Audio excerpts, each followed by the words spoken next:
Hello there, beautiful people. My name is Anthony. I'm a dungeon master, and I run a D&D game every Wednesday night. And this is the DM diary for our third session of our new campaign arc. We last left off at the entrance to a ruined city, or vault, if you want to think of it that way, for an underground society known as the Great Old Ones. Now, our three brave adventurers ended up standing outside of the entrance discussing their approach to tackling this place for a little bit. Not very long. You guys can see in this video an outline map of the dungeon itself. Now, when I refer to left and right, I'll be referring to map left and map right, not character left and right. So the three of them, with Aratir in the lead, enter into the tunnel, and they notice that there is a thin glass-like substance that is filled with different colors that has rolled over some of the zombie corpses in the hallway and went straight down from their entry point. They decided not to go that way, however, and they decided to go to the left. They went down the left, and they noticed, specifically Barad noticed, that the carvings in this hallway went from just the floral pattern on the floor to being more wave-like and starting to stretch up the sides of the wall about a foot or two. As they slowly approached the end of the hallway, they saw that there's a curtain. Now, the curtain covered the entirety of the door frame, hall frame, as it were, and it was just a little tiny bit off the ground. Aratir was the first one to look. He walked up while everyone else stayed back. Barad was writing in his journal about the patterning that he saw on the walls and was studying it. Dylan was kind of floating around. He didn't really do a whole lot at this point. He was kind of a bystander, almost. Aratir walks up, he parts the curtain a little bit from the edge, and he realizes that the curtains kind of soundproof the rooms. And so when he parts it, he can hear chittering and scratching and scraping, and he looks in and he sees a bunch of rats with translucent skulls. You may know these to be cranium rats. There is a ton of them, a swarm, if you will, and they are currently eating and sort of jumping around on and moving in and out of the chest cavity of what appears to be a very dead Gith. Now, from this angle, Aratir can't quite tell it's a Gith, but we'll get to that in a moment. So, Aratir backs off. He tells them, "Hey, there's a bunch of crazy rats that you could." Because he's very orcish in his nature. I loved this. This was amazing roleplay by Mark. He told his fellow players that there are rats that you can see their brains before he smashes them in. And so Barad, of course, he takes a second to think about it, and he doesn't really understand what Aratir is talking about. So he walks up, looks through the curtain, realizes what he means, and he comes back and he goes, "Oh shit, I don't like that." Of course, in an effort not to feel left out, Dylan's like, "Well, I want to go see." So he creeps up there, but he rolls, I think he rolled a natural 1 or a 2 on his stealth check, and it was pretty bad. The rats noticed him, and they swarmed him. After a short battle with the rats, where fortunately no one was dominated by them, the swarm is capable of casting Dominate Monster once per day, but fortunately no one was dominated by them. So, they cleared out all of the rats, blasted them with I believe Barad used an acid arrow, Melf's acid arrow, or in this case Barad's acid arrow. Aratir used Sacred Flame, I think. So, they kill off the swarm, they go in, and even though it's been damaged, the body of the Gith is recognizable to Dylan. This is a Gith from Dylan's former adventuring party. And he walks up and he pulls, all of the members of Dylan's former adventuring party have a medallion that they carry around that has symbols for each member of the group carved onto it. And it's not super fancy, it's not worth much, it's a sentimental value type of thing. And this particular individual was Aldine. He was solemn and sullen and a man of few words. He had a very realistic, tinged with pessimism view of the world, if you will. And Tom, I was not expecting to take to me creating his former party members so well, but he did. And he also took to one of them being dead pretty well as far as roleplay is concerned. He looked crestfallen. He was definitely unhappy. He was really bummed out about it. And I liked that. Not that I liked or enjoyed his pain, but I liked the fact that he was in character enough to be affected by someone that he'd never actually met before his death. So they take care of him. They do their best to honor him. They look through his stuff and they find a few things. And then they decide to head south, straight down from the room on the left. They can hear some dripping water coming from the hallway that leads towards the right, but they decide to ignore it and continue pushing south to the room all the way at the bottom, the very long room. They can see that there's another curtain here. Aratir, of course, parts the curtain, looks inside, doesn't see anything. What he sees is a room filled with statues that have been pulled down or toppled, save one. He also sees that directly across the room from him is a collapsed tunnel with a number of boulders and rubble that has sealed it up. They don't really see anything in here, and they decide to just go through. About halfway through the room, the eyes on one of the statues flare up green and begin to glow, and it casts Dominate Monster on Aratir. I had to make a save, he failed, and looking at the two of them, this fit really nicely into their introduction to each other, in which Aratir saw Barad as a competent fighter, a competent warrior, someone who he would test himself against.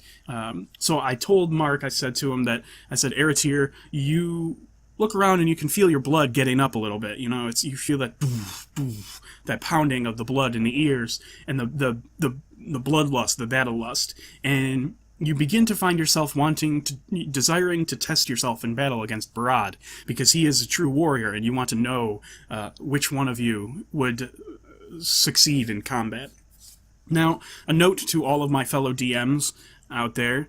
I personally watched this with great interest, but I warn you to be very careful about setting your players up for PvP, specifically in this instance because Mark did not want to attack Barad, Dan, because my players are very conscientious about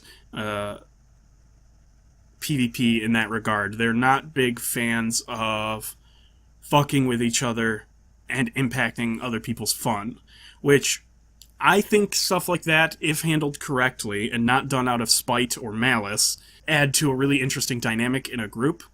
But in general, most people, players that is, avoid any sort of PvP because it's like this unwritten rule, you don't steal from your party members, or you're not supposed to, rather, and things like that, because it's this unwritten rule of cool, which I think is bullshit, but whatever. That's just me. So, but in the future, be very careful how you choose to handle a situation like this. So, Aratir gets Dominate Monstered. He decides to attack Barad. Mark drags his feet for a little while, but eventually he decides to make his attack and start beating the crap out of Barad. It does not last long. Obviously, he's outnumbered, which I knew going into setting up this encounter. In 5e, the people who get to act more often almost always win unless they're fighting something extremely powerful. So, for the most part, I knew that Aratir wasn't going to be... He might knock someone unconscious at worst, but I knew he wasn't going to be able to kill everyone, or really kill anyone for that matter, because it was him versus 4 people. Barad, Splash, Rukin, the monk, and Dylan, the bard. So, I figured it would be fine, which it turned out to be just fine. Rukin decided to grapple him and bring him down to the ground. They beat him a little bit until Dylan, while there was an exchange of combat going on between Barad and Aratir, I got up and I whispered in Tom's ear that he noticed that because he has a very high passive perception. I told him that Dylan notices the eyes on the remaining statue are glowing green. So he waits one turn to process this information, which I thought was really cool. He decided not to do it right away to preserve some of the dramatic tension of the fight. And then the turn after that, he shouted out to Barad that he's pretty sure it was one of the statues. Barad grabs a rope, he hauls down the statue, it breaks, and as Aratir is wrestled to the ground by Rukin pretty effectively, the spell is broken. They decide to take a short rest after that to recoup after a fairly resource-using battle. And then they proceed to the right, down the hallway at the bottom of the room that they're in. Now, as they slowly make their way, there's another curtain here, so they break through the curtain and they make their way down the hallway. And then they hear the dripping of water again up the very first hallway, which Dan commented that he really liked that. I didn't really, at the time that I was thinking about it, I didn't really understand what was special about it, at least from his perspective. Then afterwards, I was thinking about it and looking at the map, and I was thinking, well, now I am speaking for him in this circumstance, but I think that he enjoyed the fact that there was more than one pathway through certain rooms and areas of this dungeon, which I too am a big fan of. It took me not too terribly long to come up with this dungeon layout, and I'm pretty proud of it. So I think what he was liking about it was the fact that something that they had encountered already and decided to bypass had a secondary route which was very obviously reconnected to wherever this dripping source was. But again, they choose to ignore it because they also hear a series of sounds which, boy, this was interesting. Whoomp, whoomp, whoomp, whoomp, whoomp. Something, I described it to be like that. And what they were hearing was two flail snails bludgeoning a creature. And Mark immediately, as soon as I made those noises, and he put two and two together, the trail and the noises, the trail of the glass-like substance on the ground, and the noises of the whumps, it clicked for him. But he did not let that meta-knowledge, that they were probably flail snails, bleed into his character, which, again, super proud of. So they moved to the second hallway that turns straight up to the north, and they can hear the whumping sound much more clearly. So they decide to turn up that hallway and peer around the corner to the right, to the room in the center of the dungeon, and they see two flail snails bludgeoning the shit out of a halfling. Immediately, Tom asks me if there was a halfling in his group of adventurers, and I said yes, there was a female halfling in your group of adventurers. And I described that the halfling is unmoving and looks to be very, very badly, smushed. Very clearly, I painted the picture of a dead halfling. He was crestfallen. I enjoy the fact that he had an emotional reaction to that. So I described the snails and what's happening in the room. And then they decide that they're snails, right? So they can't move very fast. So we'll lure them out into the hallway and attack them as they come. So they try to do this. Aratir conjures a spiritual weapon in there. They start hammering the crap out of the snails. And after a little bit of trial and tribulation, they down the snails. But not before two of them, Aratir and Dylan, charge into the room. Now this is something that I really, really loved. Barad wants to be the center of attention. All three of their characters are the we want the glory type of characters, which creates such an interesting triumvirate dynamic between the three of them. So Dylan and Aratir charge in to get in combat in melee. Now, Barad has been pegging these snails from a distance with arrows and his daggers. And he decides, okay, obviously, I can't let them have all the glory, so I'm going to run up there too. So they get into melee and they start mixing it up with these snails until eventually they kill them. After they do, immediately, Tom says, all right, I'm going to go over and I'm going to inspect the body of the halfling. I tell him that the halfling that he knew was a female halfling, and that this halfling is a male and does not have the medallion, but it is a relatively fresh body. They slowly come to the realization that had they not rested in the other room, they may have gotten here in time. I sort of expanded on that after the game and let them know that their decision to rest affects what's happening around them because things still happen. I don't press the pause button when they decide to rest for an hour. So because there was the soundproofing curtain in the door, they couldn't hear the whumping sound, and they didn't know that something was happening because they decided not to scout the hallway before they rested. So they go in, Tom is relieved, Dylan is relieved very much that it's not the companion that he knew. Barad, on the other hand, realizes, oh hey, I want to search this guy. So he searches the guy. He finds a small satchel that has a number of vials in it, all smashed to pieces except for one. He finds a potion of giant strength in there, and the room itself, as they look around, the carvings in this room extend up the wall about halfway, and they are wave-like patterns, much like that of a sea.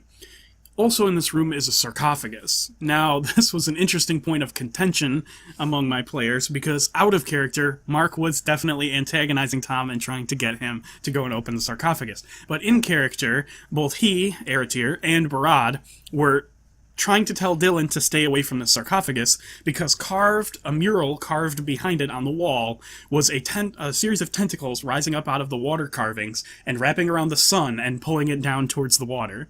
And they were like, that seems really ominous and dangerous. Maybe we should stay away from that. But Dylan was very intent on trying to get over there. It took Eratir actually making an intimidation check against him in an attempt to sway him from opening it, to get him to back off a little. His attempt was unsuccessful. Obviously, Dylan, being a bard, is very charismatic, so he knows when someone's trying to manipulate him. It was an unsuccessful attempt, but he decided to back down anyways, given that both of his companions were against him in this regard, though he did consider it extensively. So, they don't take a rest in this room. We have kind of a loose rule, 1, maybe 2 short rests per day, and I believe at this point they've used both of their short rests, once before this and now inside. So they exit this room and they decide to head towards the room where they hear the dripping water. They turn the hallway and they look down and they see a number of treasures and things on the wall. Large chest with dwarven runes carved into it. They see Barad specifically sees a small wooden handle, which looks like the handle to it, like a short bow. And just a number of dwarven-themed objects and artifacts in a trophy-like manner, hung in a trophy-like manner on the walls in this room. And in the center is a large pool of liquid.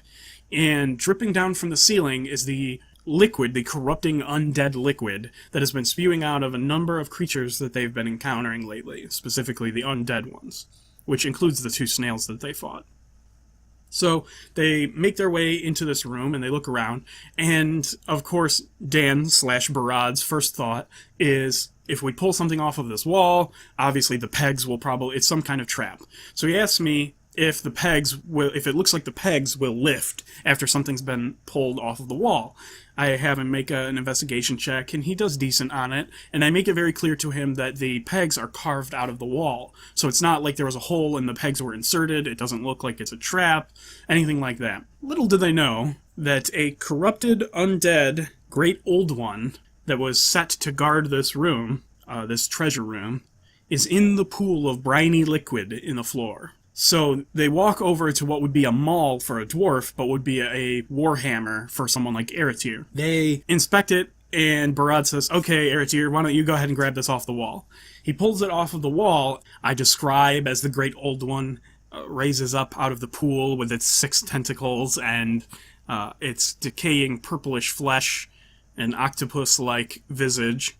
And it has a large iron black iron staff with tentacles at the head of it that writhe and move. And they're like, oh no, damn it. And then that's where I ended the session, right there.